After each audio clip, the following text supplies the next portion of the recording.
Tech for Seniors, episode 43. This is January the 18th, 2021. Wow. Let me start with, first of all, welcoming everybody here. I'll be introducing our guests in a moment, but thank you. This is sort of an eventful day, I guess. Hewie, it's first time we're over 100, right? I think the first meeting we hit 100. Did we hit 100? Yeah. Yeah, the first one. Yep. Yes. And all of those who are over on our live stream on YouTube, welcome to you. We do appreciate you being there, and you'll be able to watch the show. We will be talking today actually all about live streaming. So Michael's going to actually give us a talk on live streaming. So we now are live streaming. And if you want to find out how to see the show, just go over to our website, Tech for Seniors, and you will be able to click on the live stream. There's the link right on our webpage, a live stream, and that will take you over to our YouTube channel, and you can watch it live. Now, for those who are watching live, the show will be broadcast till about for about 50 minutes. And then just prior to our music intro and our question and answer period, we will be leaving the live broadcast and continuing on with the Zoom meeting. So that's how the show is going. The recorded tape of this show will be available this evening on YouTube, on our YouTube channel. For those of you who subscribe to our newsletter, which reminds me again, if you haven't gone over and subscribed to our newsletter, please go to techforsenior.com and we will be able to send you the newsletter, which will have the link to the video as it comes online. So we'll get that out for you. All right, let me introduce our staff today. Hewie. Hi there. So yeah, so we had a pretty good week, eh? You know what we got coming up, eh? We've got our Chromebook SIG this week, eh? We sure do, and I've been working hard putting together my part of it. Well, we talked about that yesterday. Yeah, it should be great. So if where could someone sign up if they wanted to come to our Chromebook SIG? Right on the techforsenior.com. Exactly, they could do that. So if you go over there, you'll see the registration. We will send you the information. And you know, how much are we charging for this? Are we charging a bunch of money? Are we going to make some money on this? Zero, zip, nada, what? nothing. What? Yes. I told you we got to make some money on this. No, we just spend it. Free, huh? All right. Well, if you want to come to a free show on Monday or Thursday, we'll be doing our Learning Chromebook. Yeah, Thursday. Yes. Bob, how did your talk go over at Leisure World? Very, very well. I'm happy to say they made sure that I got here on time. I probably missed the good part of the chat, but everything was fine. Everything was fine? Yep. Excellent. Well, thank you for being here. I was a little nervous you weren't going to get in, but you got in just the nick of the time. Great. And Ray, what's happening up in your neck of the woods? We're going to get rain this week. After about almost 3 months of no moisture or very, very little, rain is in the forecast for several days. Could be snow. All right. And is it still sunny down there? Yes, it's very sunny and very nice. And like Ray, we're looking forward to some rain around maybe Tuesday, Wednesday, Thursday, somewhere in there. Excellent. Excellent. All right. Well, hey, I know everybody is waiting for my big announcement on this secret technology I bought. All right. I know that Bob and Hewie, it's driving them nuts. They can't sleep at night. They can't. I know that they've already phoning friends of mine saying, "Hey, what did I get? What did I get?" Right? My lips are sealed. Now, the problem is we have in Canada a thing called Canada Post, right? It's not like FedEx or you know, any of the deliveries down the States. It takes time. So the parcel is arriving this afternoon. So I can't show you today, but next week, I will be making the big announcement. I'm gonna have a little video on this particular thing we're gonna do, and you will be so excited. But bait and switch. These guys don't have it, right? So anyway, we'll see how that goes. Bob, are you ready to get going?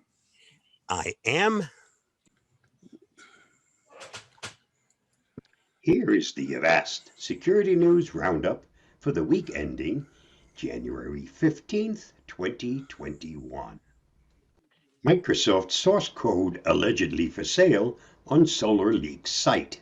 The SolarLeaks website claims the data for sale is that which was stolen in the attack. The asking prices are rather high, with the Microsoft source code selling for $600,000. Source code for the multiple Cisco products selling for $500,000.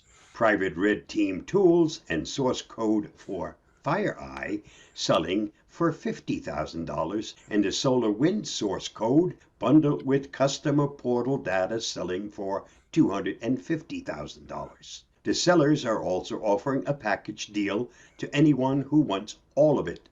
The asking price is a neat and tidy $1 million. Bleeping Computer reports that it's still unclear whether or not the site is legitimate.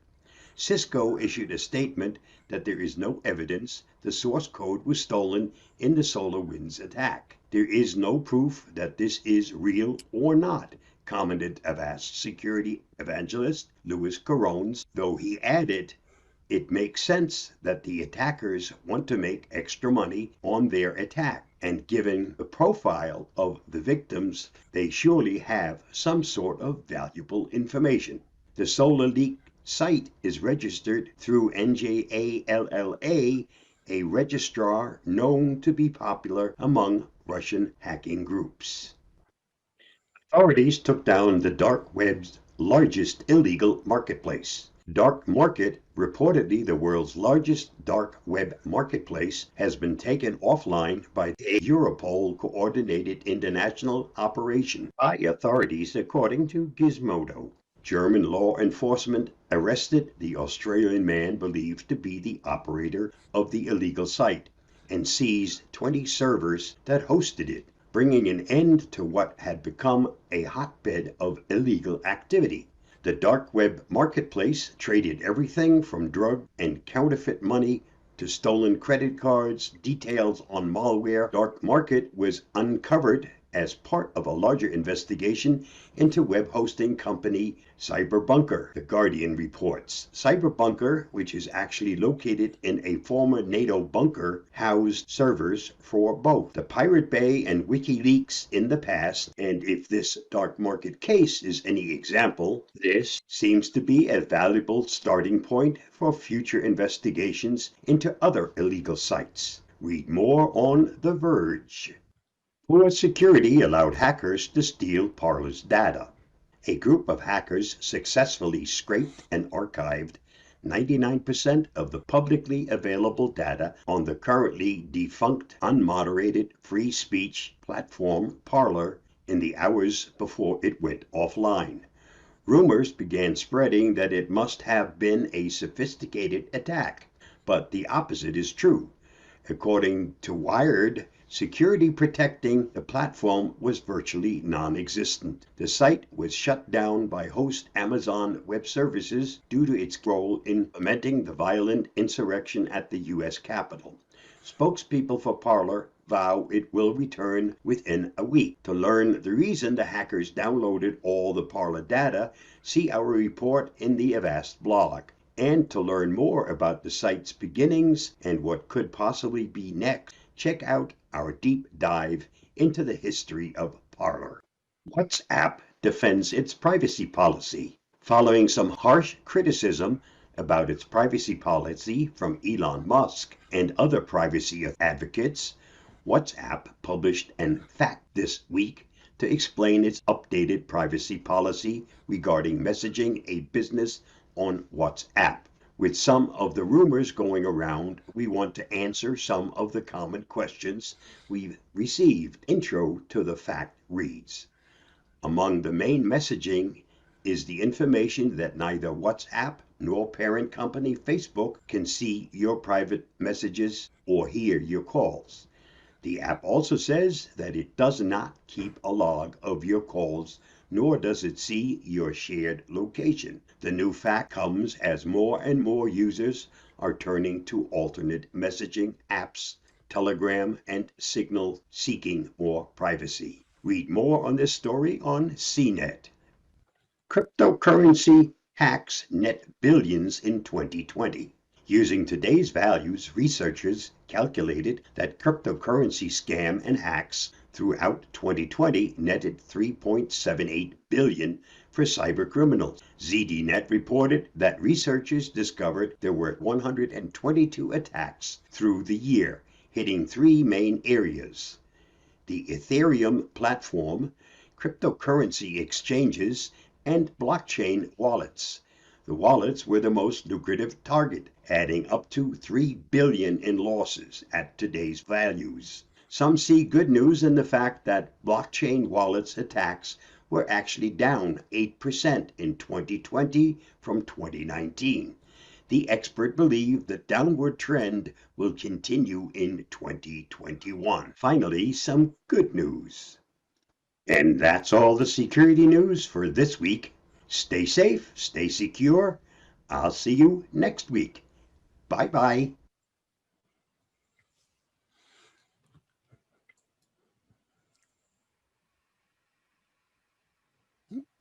Thanks, Bob. Parlor got a lot of press this week. Do you know anyone that's ever used Parlor? I don't. I have it installed. I have not yet figured it out. And it's gotten lots and lots of press. Yeah, it has this last week. Huh. All right. Now I would like to introduce our guest speaker, Michael Daniels. This is, I think, going to be the year of the Chromebook. That will be my prediction, but it also is going to be the year of live streaming. And I think that, you probably all know a little bit about live streaming because of what we're doing in the show here, and we're live streaming over to YouTube. But clearly live streaming is going to be so simple, and Michael's going to show you how simple this is to actually live stream out to the world. And I expect probably by the end of the year, a lot of you will be live streaming, and this is the year for live streaming as well. Now, Mr. Live Streamer is Michael Daniels. He is the expert of experts on this. I've known Michael for over a year, and Michael was actually, I want to thank Michael publicly again. Michael was instrumental in helping us set this show up. Hewie and I picked his brains, and he helped us. And so thank you again and again, Michael, for your help. Hewie and I are both part of Michael's community, which he will talk about probably today. We meet with him once a day, a bunch of old techie guys sitting around talking. It's great. And he gives us a tip, we have a chat, and we learn something, right? So it's truly a great, his community is great, and he is the expert on live streaming. So I've asked him to come here and explain to people who, a lot of you probably just have no idea even what live streaming is, and he understands that. So he's going to talk about how that might affect you and what live streaming is. Right, Michael? Absolutely. Wow. What a great introduction. I really do. Take it away, Michael. I really do appreciate it. That's pretty awesome of you. I really do. Thank you so much. You guys are great supporters too. I don't make a lot of money. I do have a paid for community, as he mentioned. It's not like I make a lot of money. Come try it for $10. Just see if you like it, because you learn a whole lot. It's not just live streaming. It's all kinds of things. I'm a Google product expert, been around for a very long time, and doing that. I started live streaming when Hangouts started in 2013, which I believe that's correct, and haven't looked back. And yeah, I'm going to talk about that today. Why do it? I mean, why live stream, etc., all that kind of stuff. So one of the things, what is streaming, first of all? First of all, I'm sure you've heard of streaming like Netflix, maybe Discovery Plus, the History Channel, Disney. You can stream to all these services. Hello. Hey, hello. Hello. All right. There we go. Get that off screen. All right. See, but live streaming can be a lot of fun. But so I have to tie the two, because streaming, what is streaming? Streaming is actually streaming that and getting something, watching shows, that kind of stuff. But what's the difference in streaming and live streaming? And I'm going to talk about also, why would you want to live stream? So let's get right into it. I'm going to go to show you my screen, and I don't even have to screen share. I have the technology. I can do this kind of stuff where I can bring it right on my screen. First of all, you can go to youtube.com/live, and it gives you a live channel of stuff that's going on right now. You can see it has down in the corners of some of these screens and stuff, you can see where it says live. There's a little live thing there that you can look at and see what's live now. It has upcoming, has all kinds of stuff, news, things like that. So they have a dedicated channel, and if you go to the about section of it, it shows you it's actually auto-generated by YouTube. And hopefully it's generated by your interest. I mean, that's the way that works. The other thing is, Ron right now, if you think about it, his channel, he's live streaming right now. You can see right there that it's live. And in this area on channels, one thing that's really nice about this is it does have sections like this that tell you that it's live or up and coming stuff. So that's how to way to see it. Okay. I have to show you about the streaming part to show you that people are streaming, to get to the point why you might want to do this as seniors. I know I don't look like it. I hope I don't anyway, but I'm 57 years old. I'm a senior. I consider myself like you guys. And my mom, I mean, I talk her into doing some stuff too. And she's 80. And there's reasons that I talked her into doing this, into live streaming. You think, oh my gosh, you taught your mom to live stream? That's unbelievable. And Ron, you can talk every once in a while, just so my headset, you know how my headset always goes off. So if you say something, I don't mind you interrupting. Okay. I don't have a problem with that. So the thing is here's the deal. Here's the thing about live streaming. I'm gonna go back to me for a second.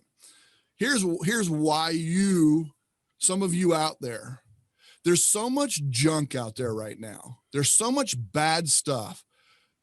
Our grandkids and our kids and some of those people need to see some stuff from us. For example, I know this great family, and this guy has a set of train sets. He's all about trains. You could have a live stream just talking about old train sets, things like that. These are the things that kids nowadays need to be seeing, this stuff instead of some of the other junk. But the other thing is you're going to leave memories. You're going to leave memories out there that they can go back and watch. Remember when Dad used to do this? Remember when Grandpa used to do this? This is awesome stuff. Or live cooking. Some people love to cook, and they're cooking all kinds of fancy stuff and stuff like that. You have a talent. I promise you, everybody out there has a talent. Or maybe you're a veteran, a bunch of guys getting together and just chatting and talking. This is important, because when the grandkids come back and they want to see what Grandpa did, they can come back and see live streaming that's important, not just live streaming that's just sitting there doing something. Let's say you're at home making quilts, you're working on quilts. Look at these people come on, they just do some quilts, they have different guests on, a lot of things like that. Arts and crafts, we have a member in our group, Heather, that's my partner in Tinkering with Tech, my channel. They come on and they do art. They do it live, so you can be a part of it and engage with people. But it's important that they learn maybe even how to sew. You know, if you have something to teach, you might have a recipe or something. Let's say go back to that cooking. You may have a family recipe that you want to share with your kids. And if you put it on YouTube and live stream to YouTube, it's there forever. They can always go back and get that recipe. That, to me, is a reason for you guys. Every single one of you need to do something. I don't care if it's unlisted. It doesn't have to necessarily go live if you're shy and don't want to go on camera, but at least live stream it out there to YouTube. And that's what we teach in our community. That's what my community is built for. Like I said, I'm not out to get rich. That's not what I want to do. What I want to do is I want to help people. I really want to help people. And he's right. Ron's right. Live streaming, it's a big deal. And I think it's important because they will always, always have these memories. if you look at my channel, if you look, I can show you some things. You're going to get an intro video when you first come on. Go ahead, Ron, say something because my headset again. Well, okay. Good video, Mike. All right, there you go. And so right here, I have quick tips that I do for this isn't for the community. This is for the web. So this is out there for everybody. You can go see that right now on my channel. And my channel is youtube.com/Michael Daniels. And I'm sure Ron will provide that for everybody. And then we do a tech show every Wednesday. This is the show that you guys, Ron and Hewie, come and they can be a part of afterward, because the guests that come in, they can talk to, you guys can come in as community members, come in and talk to those people. And then I do a live game show. My kids will always remember my live game shows. Look at that. Look at all these game shows. They will always be able to come back to this in the future and say, you know, my dad used to do this live game show, and they'll be able to come back and watch some of those shows. You guys need to check out the live game show too. Come have some fun in the audience. You don't even have to come on. You don't have to come on screen. I know Hewie he can attest to this. I know he comes in some Fridays and says, dude, I watched your show. It was late, but I watched your show and it was so awesome. It's so much fun. Well, good. I'm glad you enjoy it. But it's based off of old TV game shows too. So if you look at like plus word is actually the same as password. Forbidden's like playing the board game Taboo.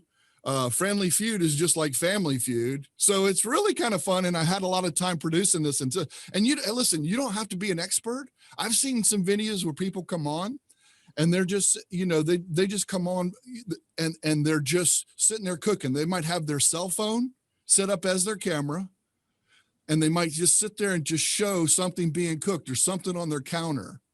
And just, it can be that rudimentary. But the thing is then they can turn it to themselves and they get to see grandma. They have memories. They have memories of you. That's why I think it's so important. Every one of you out here has something to share. But I think more importantly, you have to share it. You have to do this. You could say, well, I could just record it. That's true. You can. Then they have to figure out how to get it off your computer, find it, all that kind of stuff. If it's on YouTube, let me tell you what, there's a lot of people and a lot of the kids are going to YouTube. So I think it's important. Our channel, I'm just going to talk me for a second. It's tinkeringwithtech.net. And this is what it looks like when you first get there. It talks about, it gives you an idea of what we do. I walk you through. You can hit any of these join now buttons. And look, I'm not trying to promote myself or whatever. What I'm trying to do is help people.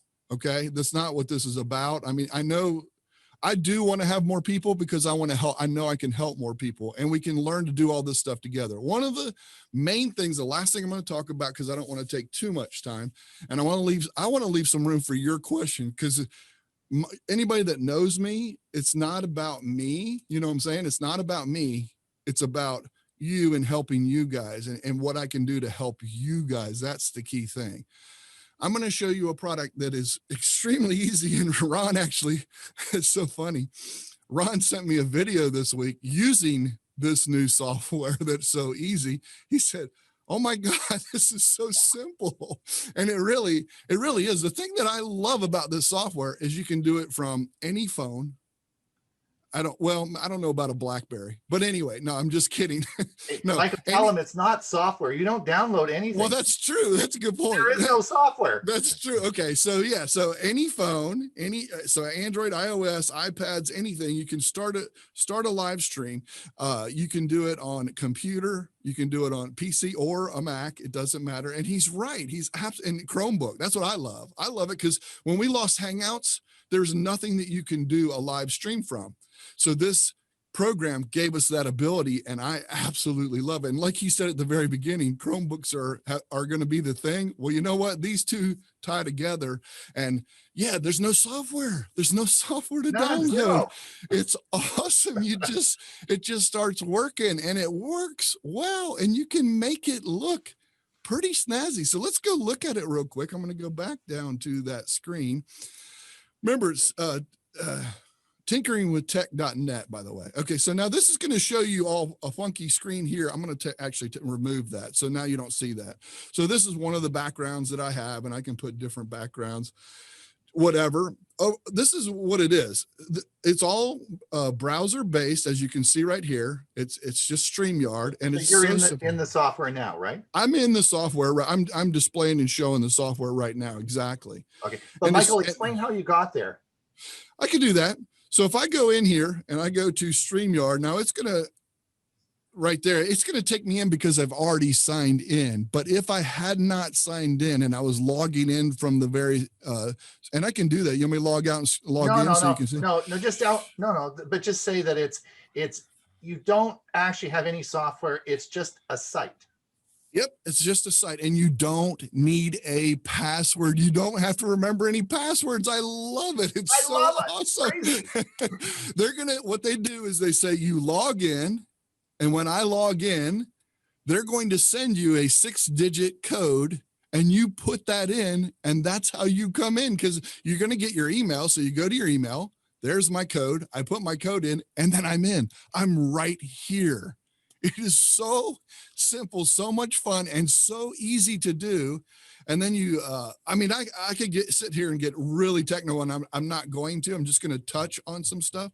But what's nice is, how much like, does the software cost, Michael? well, there's a free version. It's a free one. There's a free version. So very nice as well. Yeah, exactly. Free version. Absolutely. And then past broadcasts, here you can see like those game shows and all that stuff. This is a paid version that you get this, okay? Paid version gives you the past broadcast.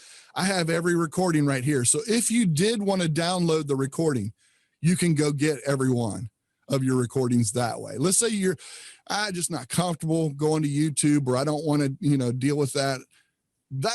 I get that, but at the same time, I think that's an important thing. I think if it's out there, it's evergreen. It's always there. It's always going to be there. And your grandkids and everybody else can come back to it.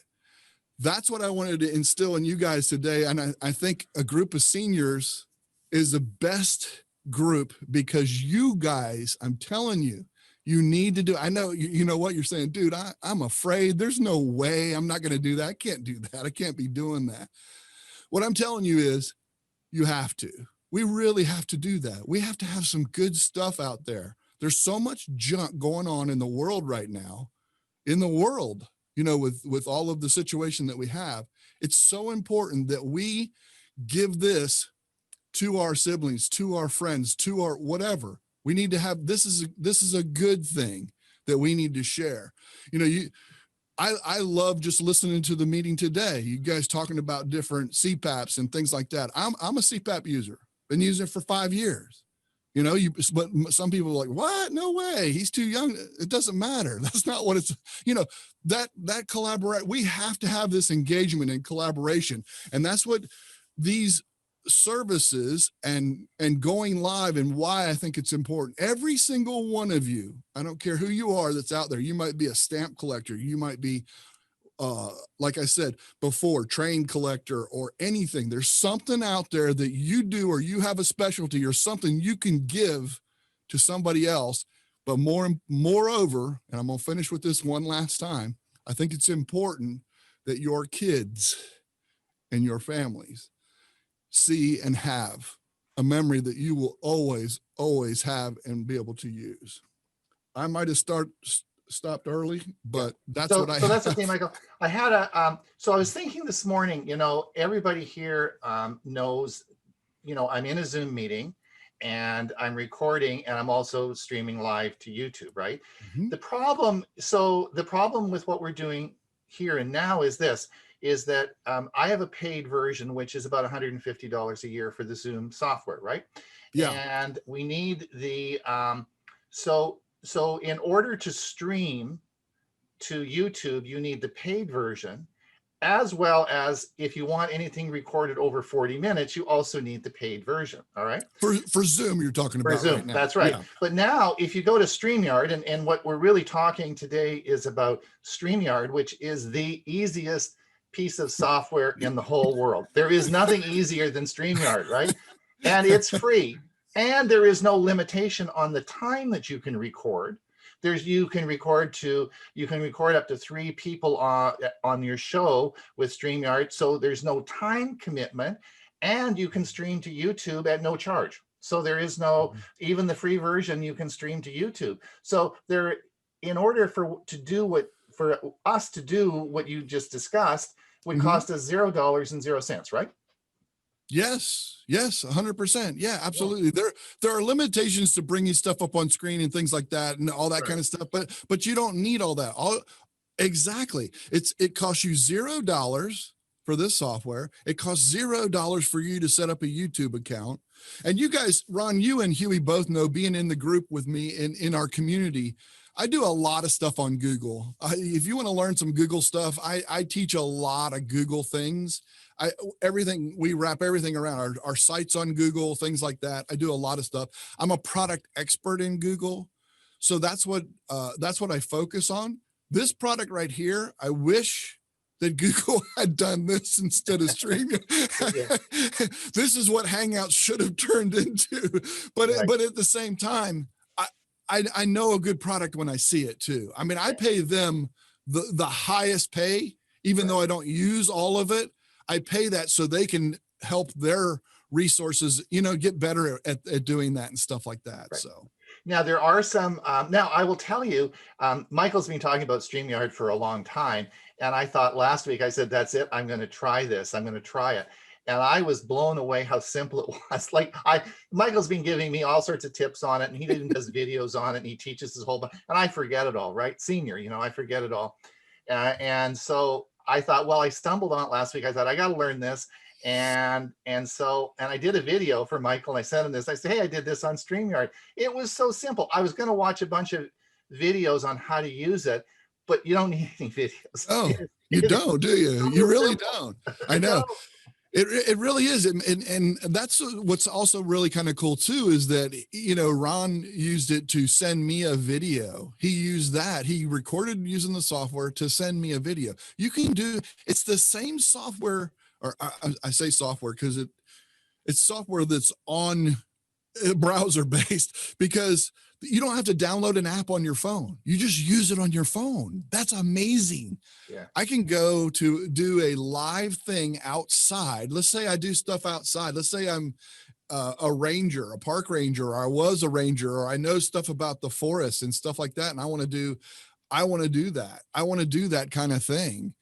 Then you know what? I can do that. I go and I do that, and I share with everybody those kind of things. If you used to be an arborist, or you used to be whatever, you can go and do that and just start live. I mean, it just starts up. It's really that simple. Yeah. Mm-hmm. Well, listen, Michael, thank you so much for coming on the show. 100%. I do appreciate you. This is an exciting, I'm really pumped up and excited about live streaming. I think this is the year for live streaming, and we are going to talk probably more about that. Will you come back sometime? Of course, 100%. Please come join the community just for just a little bit too. Just try it. Just try it. I think you'd get a lot out of it. But anyway. Thank you, Michael. Thank you, Michael. I'd like to say that Michael has a lot of tutorials that he's recorded that are available for people in his community. And also every day he does a daily tip. Sometimes they're only about 5 minutes, and we'll chat amongst ourselves afterwards for 10 or 15 minutes. You don't have to be there at every one, but it's a lot of fun. He puts a lot of effort into it, and he also has some great tutorials on all types of items. One of the things that I talked about here was my StreamYard. Well, I learned about it from Michael and some of his videos. So I said StreamYard. Stream Deck is what I meant. Too many streams. That's right. But there's just a lot of information, and we share it amongst ourselves and talk and learn together. And it's a great community. Are you ready to go there with your segment? I am. Yes, I am. Excellent. Good. Thank you, Michael. Stay and enjoy the show. I'll do it. And there's a question and answer at the end. If you want to stick around, maybe there'll be some questions. I will be here as long as you'll have me. Okay. Okay. We will get Hewie up now. Okay, and my mouse went away on me here. Here it is. Come on. Make sure the spotlight's off, please. I think it is. You're looking good.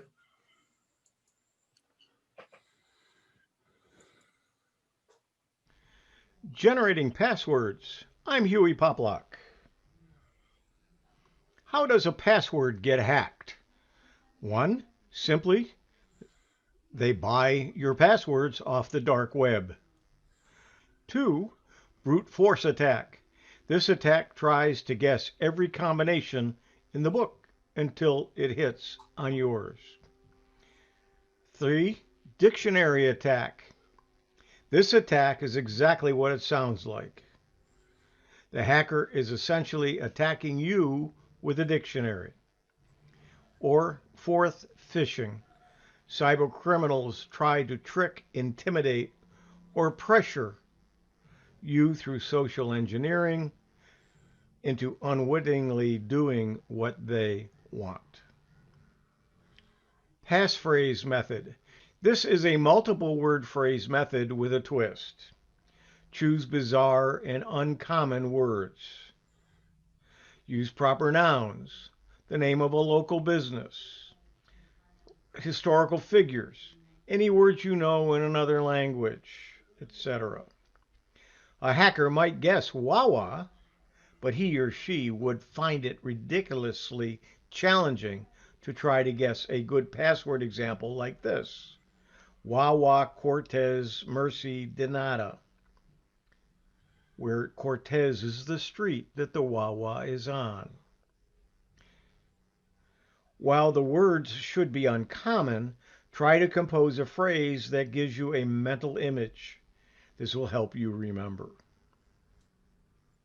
A bit more complex, you can add random characters in the middle of your words or between the words. Just avoid underscores between words and any common substitutions in which the standard letters are often replaced by numerals or special characters. The 3 for an E, the $ for an S, the 0 for an O. They know that and they build it into their tools to guess your password. The sentence method. Think of a random sentence and transform it into a password using a rule.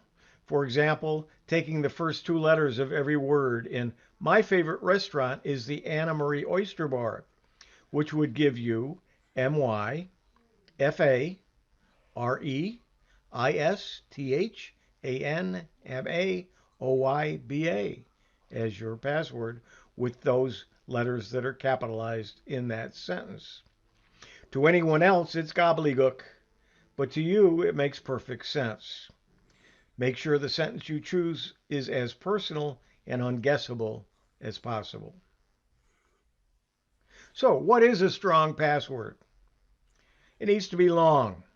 The longer a password, the more secure it is. A strong password should be at least 12 characters long. Some say it should be 16 characters long. Random. Strong passwords use a combination of letters, numbers, cases, and symbols to form an unpredictable string of characters that doesn't resemble words or names. Unique.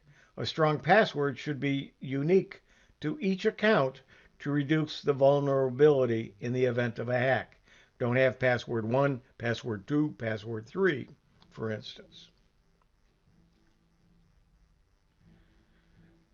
Doc Grumpy, Happy Sleepy, Bashful, Sneezy, Dopey. You asked for a 7-character password. How about storing passwords? A lot of you do it on Post-it notes. You just stick them up. At least you're keeping track of passwords and you're making strong passwords. Keep a notebook of them. Better than the Post-it notes. Excel spreadsheet or Word text or a text document. Not really reliable, because if somebody gets into your computer, they can grab that whole list and they've got all of your passwords. And then finally, use a password manager. That is the best way to go, but a lot of you don't want to do that. You don't want to learn how to use another program. I understand that. In that case, you want to still choose a strong password and then use one of the other means of keeping track of them. Some of the password managers are Bitwarden, eWallet, which is one I use, Dashlane, 1Password, LastPass, which I have also begun to use, and RoboForm. There are a lot of other ones out there. Using a password manager, whichever one you choose, is good because then you're keeping track of all of your passwords in one place, and you usually have one great big long password to get into that program. Here are some of the password managers I mentioned. eWallet by Iliumsoft, and there's their location. LastPass, Bitwarden, Dashlane, RoboForm, and 1Password, and all of their links to their websites. But you can also generate passwords from some certain websites and then use those passwords. And we're going to examine these next in our demo. The first of the password generators that we're going to look at is from 1Password, which is one of the password manager programs. However, this is from their website. When you open it, it already has a password at their default position. Mine happens to show 20 characters. I'm not sure if that'll always be the case, but when you start it up, it will have a certain number of letters or characters there. And in this, you have a few choices. You can have it either a random password or a memorable password or a PIN, and you can include numbers or symbols. So let's take the memorable password. Let's first look at the random password, and you'll see it is just some numbers and letters. If we wanted to add symbols to it, it would look something like this. We'll take the symbols out, and let's go ahead, change it to a memorable password, and it's going to be a series of some words. And you tell it how many words you want. So obviously with 4, there's at least 16 or many more than that characters when you choose 4, and you can even go as high as 15 words, but let's keep it at 4. And if we don't like the 4 words that are there, we can click this, which refreshes it and gives us another series. Now, when you actually use this password, you're not going to put in the dashes. It's to help you remember or help you when you put them in your notebook or whatever you keep track of them with. You're going to put the dash in to help you put the words in the particular website when you get there or wherever you need the password. And to copy it, you just click this. When you do, it puts it in your clipboard, and then you can paste it into a list that you're keeping, some notes that you have, or if you're using any password manager, you can actually put it right into that. The next password generator we're going to look at is part of LastPass. Now, if you're using LastPass, you can generate the passwords from within the program. But if you aren't using the password manager, you can go to their website and use this generator. Again, they have some choices. You can choose your password length. You can choose whether you want it easy to say, easy to read, or all characters. If you have it easy to read, you can turn off the numbers, you can turn off the symbols, just have upper and lower case. If you want it easy to say, it automatically will only use letters and will not use numbers or symbols. Then you click the generate or refresh button, and it will give you a password that has no meaning. We'll try a couple of them, and then you just keep choosing until you find one that appeals to you to use. At that time, you click copy password, it puts it in your clipboard, and then you paste it to wherever you want to save it. Make sure you write it and that you look at it and you double check and make sure that whatever you do that's consistent and you don't forget it. The third password generator that I'm going to show you is from WebFX. This has a few more choices that you can use. You'll see that you have easy to remember password, and you can have a strong and safe password, either one.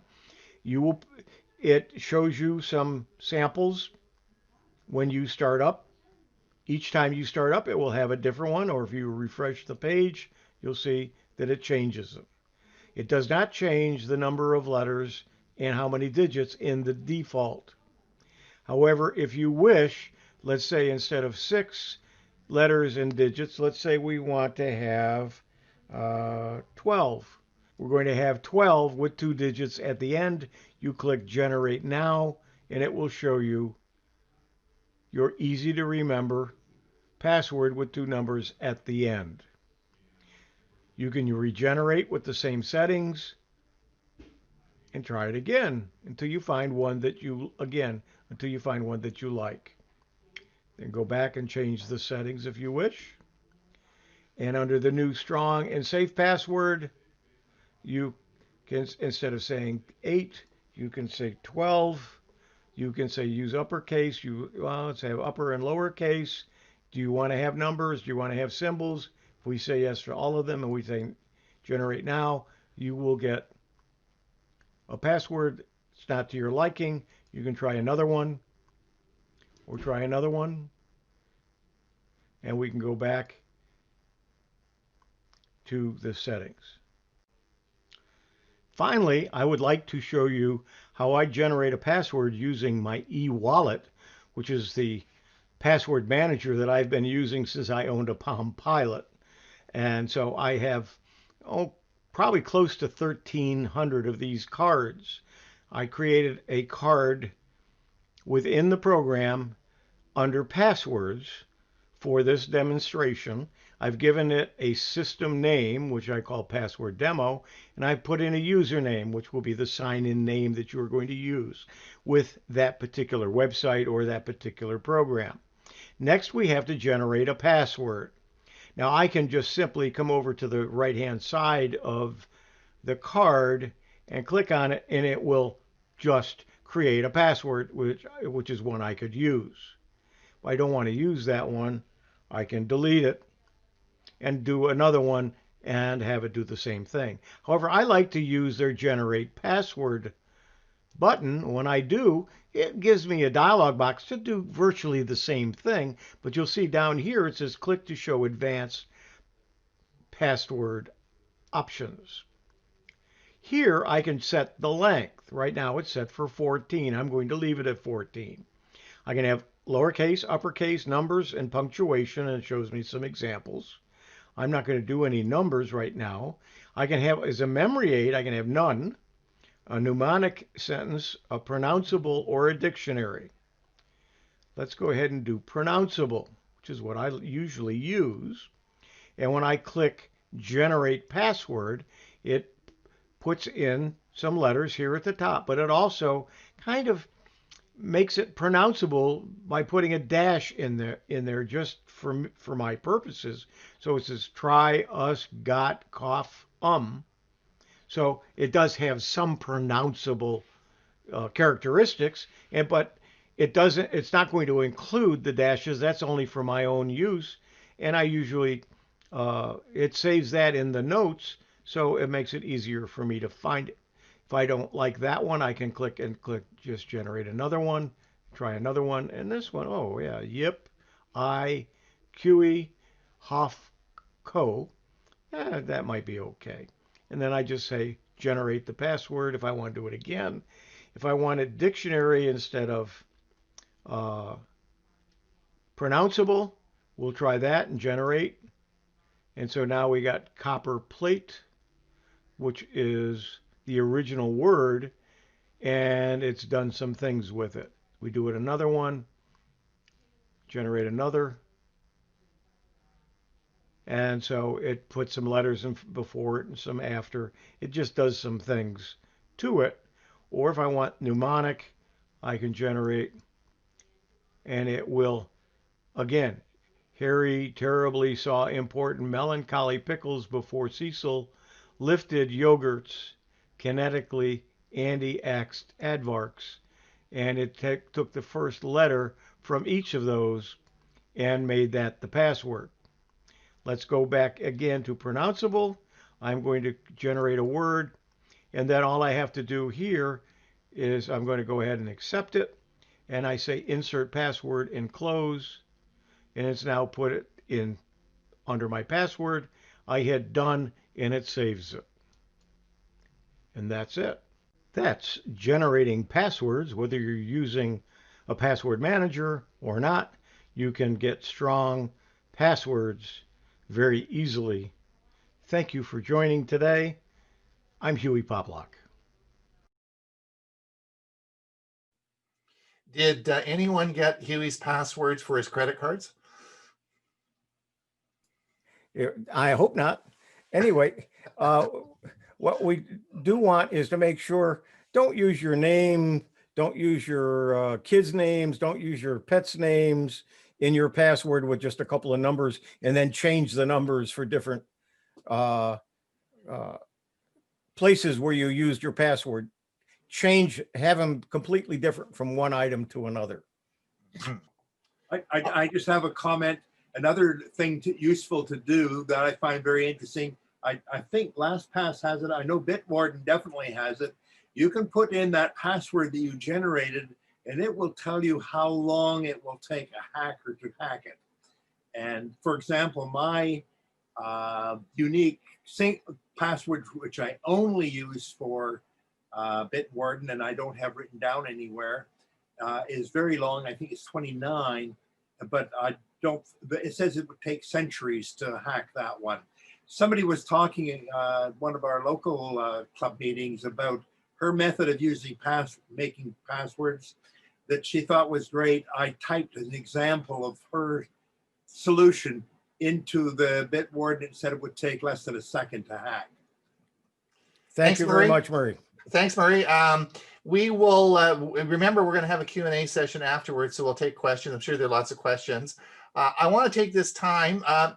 My toes are tapping there, Ray. Are you getting ready? I'm going to just be signing off to our live broadcast now. I want to thank all those people that are live streaming from YouTube. Thank you for being here. Thank you for watching our show. We'll be back again next week, same time, same place. And we have a great show for you. And you will also find out the secret device I bought that is driving Bob and Hewie nuts. All right. So be sure and come back and watch next week's show because you will be so excited about that. Now, for those of you who are here in the YouTube meeting, we are going to listen to some great music and then we are going to finish the show up, but we're going to have a question and answer period for another 15 minutes.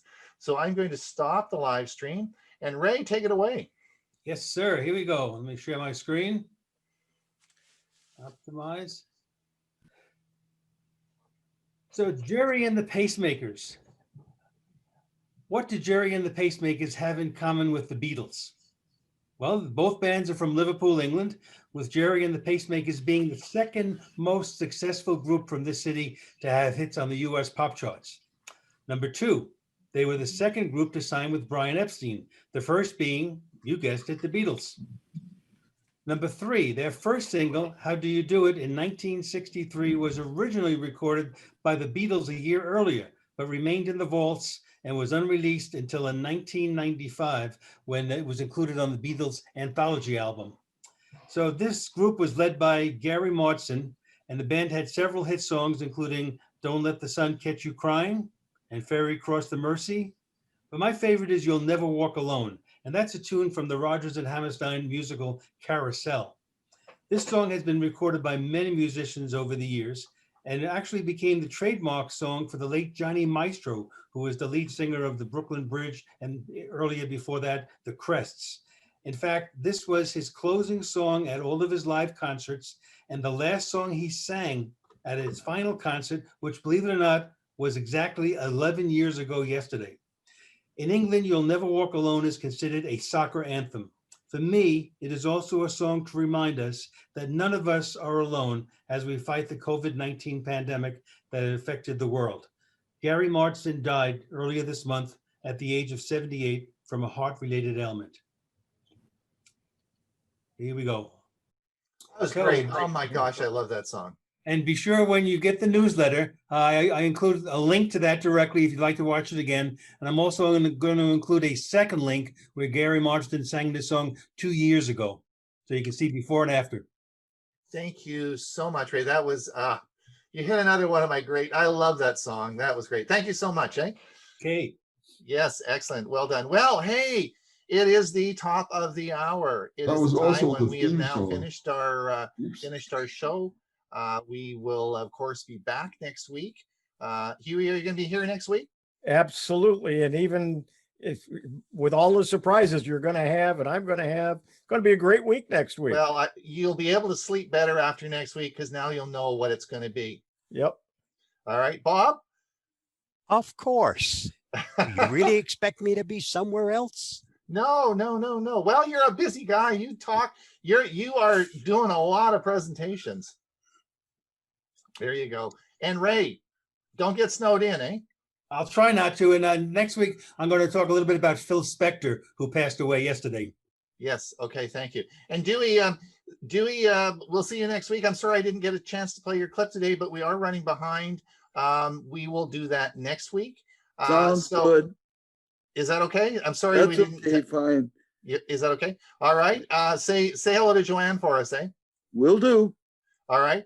And so we are going to call it a wrap on the show today, and we will see you the same time, the same place next week, or on our live streaming channel.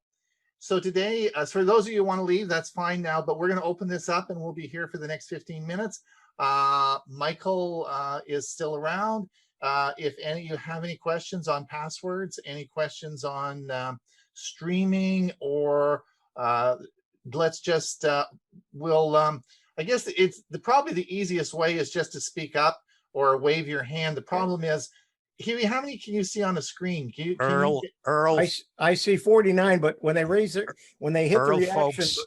when they hit the reaction button, it will automatic and then hit the raise hand. It will put them to the top of the list, and we can see who has their hands raised. Okay, so there's a little button at the bottom there called raising hand, and just click on that and raise your. Oh, I guess no, it's reactions. It's the Reaction. reactions if they have the latest version of Zoom. Okay, questions? Yes, Dick. Dick has a question. Yes, I've noticed in some of the passwords that I have generated with a password generator that the site that I'm trying to use it at will not accept them. I use special characters in my passwords, and some of the sites do not like some of the special characters. I just thought I'd pass that along. Right. You You need to have make sure you abide by their outline of what they accept and what they don't. Yeah, some of them won't let you use the ampersand or a $sign. There's certain rules that they have, and they'll usually tell you when it rejects it. It'll say it has to have 7 characters or 7 to 14 characters, upper and lowercase, and a number, and it may not let you use a character, and so on. So kind of look at what they're requiring as well. So Dick, the other thing I wanted to mention to you, we talked a little bit about this maybe a week or two ago. Be wary of the site where you go to a site and you want to sign, and they require a sign in, and they say, oh, sign in with Google or sign in with Facebook, or just you don't have to create a password, just sign in with one of those services. Of course, that's a bad thing to do. So then you go and you try to generate, and I've tried this, I've got caught on this a number of times, where you go to try and generate a password, like you say, on the site, and every password you try to generate, it won't work. And they make it very frustrating for you, and they do that on purpose. So you'll say, gee whiz, I'm not going to do that. You'll just go back and click on, log in with my Google account, which of course you don't want to do. So be careful of that little scam that's going around. Now, George, you have a question? You got your hand up? We need some laws about passwords. I know people don't like laws, but I've recently gone through a real problem with my condominium council. I am the privacy officer in the council, and I tried to get them to accept the idea that they should not be sharing the password. Now, that to me is pretty basic, pretty simple. You don't share passwords. I was shot down. The council insisted on having a vote that the council main account password would be shared amongst all council members. Now, you got to have laws to stop that kind of idiocy. That's all I got to say. Hopefully we won't have passwords in another couple of years. As I said last week, Google put out a paper about a year ago, and they are so good. They know within a few seconds of you logging onto your computer and using your computer, they know almost 100% who you are and can identify you by your actions on that computer. So there are a lot of other, and it's, there's facial recognition. There's all sorts of other things that we can use, but hopefully passwords will go away for good. I would be so happy with that. Ron, Earl Folks had his hand up. Earl, go ahead. You're muted, Earl. Earl, you are muted. Okay. I had a question on something else. I put that hand up, but I didn't necessarily need to, but I have a different topic. I don't know if we want to talk about that's how to digitize slides. Convert 35 millimeter slides. So there are a number of different ways. I actually did a video about that. If you email me, I'll send you the link to the video. Basically, do you have a slide projector and a screen? Yes. So, yeah, it's an old time one, it's an old slide. Yeah. Right. So there's a bunch of different ways you can do it. The way I did mine is I set the projector up and put the slides on the screen and just took a picture with my camera. Okay. So you can just set your camera up, and just as it's projected on the wall or the screen, you can take a picture, and you can do your slides very quickly doing that. The second way is you can actually buy a scanner or specific digital boxes that will allow you to digitize your slides, right? You just stick them in and it scans them, or the box does it. And so this is a piece of hardware that you need to buy, and you need to do that. So that'd be the second way. And the third way is to have it done commercially. And if you have thousands and thousands of slides, then you can take it into Walmart or Costco and just take it in there, and they'll do it for you. They'll give you a DVD of all the slides that you have on there, and they'll do that. So those are basically the three ways that you can do it. Thank you. I'd like to mention something with regard to that. Number one, Costco is discontinuing 4 essential services, one of which would be the service you just described. That's just news in the last couple of days. Oh, really? In the U.S., at least, probably in Canada too. Number two, your second method you mentioned was a scanner, but you need to specify if it's a scanner, it should be a photo scanner. Right. I have an old Epson 4490 photo scanner. It comes with a special little plate that you put on the scanner. You put slides into it, and it does an absolutely marvelous job because it has the extreme quality needed to give you great photos, and the results from it are just extraordinary. So I just mentioned that. Thanks, Dewey. Chris has his hand up. Chris, go ahead. Chris, go ahead. Yeah. Okay. I think I'm off the mic. Am I there? Yep, yes. Okay. Just a quick comment about that subject. Several years ago, we bought a product that was a little box, little square box from a company called Wolverine. Yep. And you don't have to, as far as slides, we had hundreds, probably thousands of 35 millimeter slides. And originally that came, you had to snap them in a little carrier and you put them through. But then they changed that. So my wife Edith, when we were out running across the country at night while she's watching TV, as fast as she could chuck them in, within a second or two, it took the picture and it drops out on the other side and puts them on his SD card. So even if you have thousands of slides, this really works well. They also have a product with a platen, and we used to do this on a scanner. The scanner is so cumbersome, takes so long. This does a perfectly acceptable job I don't remember the model number, but it's by Wolverine. It was like in the $100 category and maybe less now. So that exists, and we can't say enough good things for that. Now, my question was this about passwords.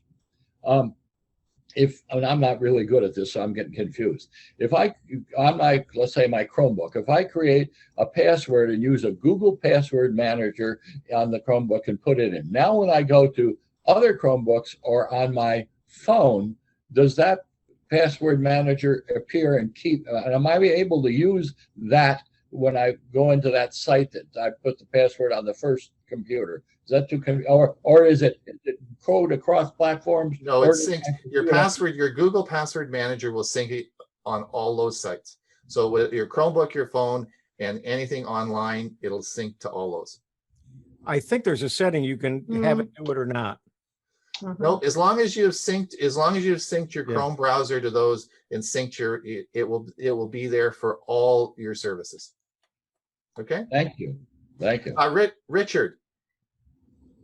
Richard Jackson. Unmute yourself. Richard. Hello, Richard. All right. Anybody? John? I'm here. John Roy, yeah. Question? Question on live stream. I'm a little confused. It sounds to me like you go in a live stream and you're making stuff a video instantaneously. You may not be prepared or planned, so it could be very random. Isn't it better to make it and then post it, and it's always available? I'm sure what's the advantage? All right, so that's a good question, and thanks for asking that question. I guess we didn't make it clear. I'm sure maybe Michael's got a comment on this, but when you live stream to YouTube, it records it. So you just can sit down with someone and talk. Like if you had a bunch of friends of yours that had a specific, let's say you were stamp collectors and you just want to talk about stamps, right? And you just had an impromptu thing, but it was a good topic and you thought other people might be interested. You could live stream that with StreamYard. Super easy to do it on your phone and record it. But when it's live streaming, it's also recording, right? So you have the option if you didn't want that to be recorded. Sorry, you have the option if you don't want it to be public and you don't want everyone to see it, then you can just keep it as a private or as an unlisted item. Or if you want it to be public, then it can be public as well. Does that answer your question? Yeah, I guess it sort of does answer the question. You don't have to, if you don't want the world to see it, you don't have to do that. But the reason for live streaming and recording it is, and as Michael said, and I think this is so important. Let's say your let's say your mom is still alive, right? And let's say she has some incredible memories of you as a child or of your father or when they were kids. If you went to the hospital or you went to the you went to a long-term care facility and sat down with her and took your phone, right? And you said, "Mom, let's talk," right? And you just talk to her, right? It's gonna live stream it all. It's gonna record it for you. You're gonna see pictures of her. You're gonna see. It would be such a great experience, and it's free. There's no cost to that, and you can do it on your cell phone, right? So that's what we're saying. That's what Michael and I are saying. That's we should be recording stuff like that you'll never get again once she's gone, right? Isn't that right, Michael? Do you have anything to add to that? You could theoretically do them with a video. Well, you can do it with a video. Yes, you can. But the problem then is you do the video, you've got to take the video off your whatever you record it with. Then you've got to upload it to YouTube. It's a bunch of different processes where you live stream it. It's all done for you. It's so simple. It's one button. It's literally one button that you hit. It's so. Where does it record? Is it on the cloud or on your computer? No, because you have to stream it somewhere. All right. Now, where Michael and I talked about is streaming it to YouTube. So you have an option. You can stream it to any service you want, but we talked today about streaming it to YouTube. So that's where you could, but you could also stream it to Facebook. Facebook has a ton of stuff on there, and people live stream to Facebook. Companies run businesses on Facebook, so you could live stream to Facebook. You could live stream to Twitch or Twitter or any of the live streaming, Vimeo, you could put it on any of the live streaming services that you want. Most people will just live stream to YouTube because it's free and it's easy to do. I have a question. You for have to Michael. establish a YouTube channel to stream it to? No, if you have a YouTube, Michael, do you have to set a channel up? Yes. Well, if you have anything Google, if you have Chrome, if you have Gmail, if Right. you have anything Google, then you already have a YouTube account. Right. You don't actually have to set it up. It's just automatically there, isn't it? Exactly. Okay. Okay. Find it. Okay. Richard, is Richard Jackson there? He's got his hand up again. He's sent a note in the chat box. He was having trouble with his microphone. Okay. Anyone else? Marcy, Berkeley. Marcy Yes. Berkeley?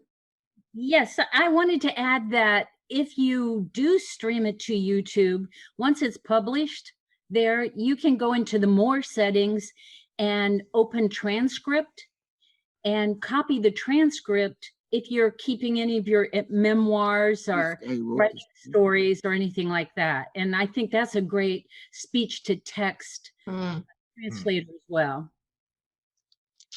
Right. And again, remember I am so impressed, and Michael always has been talking to me for the last 6 months about StreamYard. And it wasn't until this weekend when I did it, I thought, oh my gosh, this is crazy simple. And the applications for this, which Michael has been talking about, trying to get me to do this for a long time, right? And I finally hit my head enough that I did it. But it is so, and think about what we can do with this technology as seniors, like why would we want to do this? And I think we've given you some very good reasons that we should be doing it. I need to answer Jack Koenig, if I could. He sent a special message to me in chat. This is Dewey. Can you contact me by email? Just Dewey Close, DEWEYKLOOS @gmail.com, and I'll answer your question, Jack. All right. I'd like to answer Chris's question that he has over in the comments, if I can. He says, is StreamYard limited to a specific number of devices at once? Explain how the number of users applies and to what. So you can have up to, depending on whether it's paid or not paid, you can have, I think it's 3 for the free. Is that right? Right. Ron, verify that. 3, you can have 3 people on your StreamYard. But if you mean specifically, like I can get in StreamYard right now with my computer, I can get in with my Chromebook and my telephone and all come in with the same account into that thing. They've really made it that simple. Hopefully that answers what you were looking for. Okay, great. And of course, once you stream it out to YouTube, thousands, millions, hundreds of millions, whatever you want, people can watch that, right?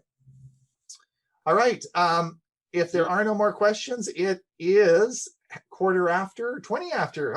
Yeah. We're going on and on. So this is it. We are going to finish the question and answer now. Thank you, Michael, for coming. We will for sure have you back again on the show. This has been very informative. And we will thank you. We'll see everybody next Monday. All right. Bye now. Bye, everybody. Bye. Bye-bye.